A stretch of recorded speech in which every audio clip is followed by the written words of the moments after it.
अस्सलाम वालेकुम दोस्तों। जमियतुल उलमा पर ये इल्ज़ाम लगाया जाता है कि उन्होंने बोगस वोट बढ़ाई है, पर जमियतुल उलमा आ करके उसकी सफाई नहीं देती है, ना ही पलट करके जवाब देती है। इसी तरह से इससे पहले भी कई बार जमियतुल उलमा पर मुख्तलिफ इल्ज़ामात लगाए गए कि वो मज़दूरों के ताल्लुक से आवाज़ें वगैरह नहीं उठाती है या फिर गरीबों के ताल्लुक से नहीं बोलती है, उसको चंदा ना दिया जाए, जमियत को चंदा ना दिया जाए। इस पर कई बार आवाज़ें उठी, पर उसके बावजूद जमियत ने कभी पलट करके जवाब नहीं दिया या ना ही अपनी सफाई पेश करी। इसी तरह से मुफ्ती साहब के ऊपर भी मुतअद्दिद इल्ज़ामात लगते रहे। अभी पिछले कुछ दिनों में जो बड़े बड़े इल्ज़ामात लगाए गए, जाहिर है सारे के सारे झूठे थे, पर यहाँ पर मुफ्ती साहब खामोश रहते हैं और ना ही अपनी सफाई पेश करते हैं, ना ही पलट करके जवाब देते हैं। तो आज इसी पर बातें करने वाले हैं। तो चलिए बिना टाइम गवाए वीडियो को शुरू करते हैं। तो मैं हूँ फैयाज़ अहमद अंसारी और आप देख रहे हैं फैयाज़ ब्लॉगर चैनल। और आज के हमारा टॉपिक में जो इल्ज़ामात लगाने वाले हैं, दो तरह के हैं। पहला इल्ज़ाम लगाने वाले तो वो लोग हैं जो खुद को अपोजिशन पार्टी कहते हैं और कहते हैं कि हमें इसका जवाब चाहिए, और अपोजिशन का काम है सवाल करना और रूलिंग पार्टी का काम है उसका जवाब देना। और दूसरे जो लोग हैं जो इस चीज़ का जवाब चाहते हैं वो है आम आवाम, आम पब्लिक, जो कि चाहती है कि क्यों मुफ्ती साहब और जमियत खामोश रहते हैं, इसका जवाब हमको मिल जाए। तो सबसे पहले तो हम इन अपोजिशन पार्टियों के दावेदारों के ताल्लुक से बातें करना चाहेंगे कि आप लोग इस काबिल ही नहीं हो कि आपको जवाब दिया जाए। हाँ, सही सुना आपने। अपोजिशन पार्टियां जो हैं, जो ये सवालात करती हैं या इल्ज़ामात वगैरह लगाती हैं और इसका जवाब चाहती हैं, वो बिल्कुल भी इस काबिल नहीं है कि उनका जवाब दिया जाए। क्योंकि ये लोग जो है, अब आप सोचिए कि कभी भी कोई भी उठ करके आ करके सवाल करने लगे और अपने आप को अपोजिशन पार्टी कहने लगे, तो जाहिर है कोई इतना रिकामा नहीं है कि ऐसे किसी भी ऐरे गहरे को इसका जवाब दिया जाए।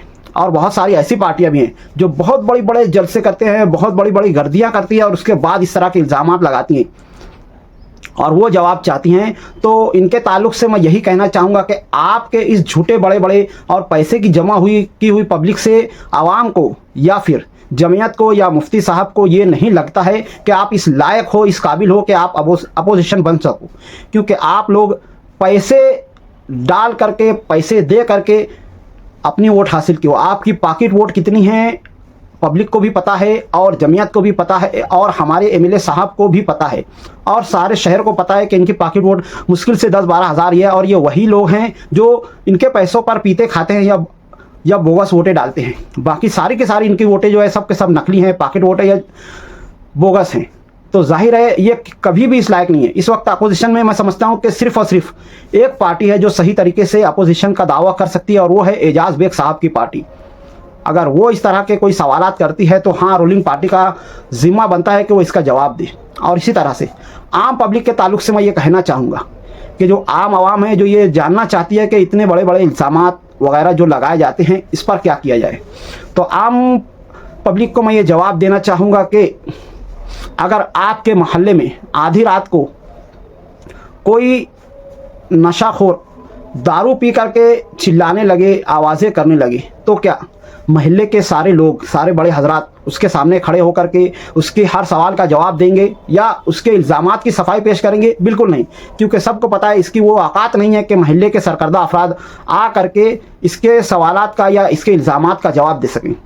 यही हाल हमारे यहाँ पर इस वक्त हो रहा है कि अगर कोई भी इस तरह से उठे छुटे आए तो हमारे जो बड़े हैं, चाहे फिर वो हमारी जमियत हो या फिर हमारे एमएलए साहब हों या फिर और दूसरे इमाम के ज़िम्मेदारान हों, वो कभी भी इतने रिकामे नहीं है कि ऐसे किसी भी ऐरे गहरे के इल्ज़ामात का जवाब देते रहे। आम पब्लिक को चाहिए कि इस ताल्लुक से आवाज़ें उठाएं, पर यह बिल्कुल ज़रूरी नहीं है कि हर जगह कोई भी आए और हक के चला जाए और हम जो है इसकी सफाई पेश करें, ऐसा हो वैसा हो। तो इस वीडियो के ज़रिए मैं समझता हूँ कि हर किसी के दिमाग से ये जो सवाल है ये क्लियर हो गया होगा कि क्यों नहीं जवाब देना चाहिए। मिसाल के तौर पे मैं कहना चाहूँगा कि हमारे यहाँ पर एक नई पार्टी उभर के आई थी जो कि अपने आप को काम की पार्टी कह रही थी और इसके ताल्लुक से उन्होंने बड़े बड़े दावे किए थे।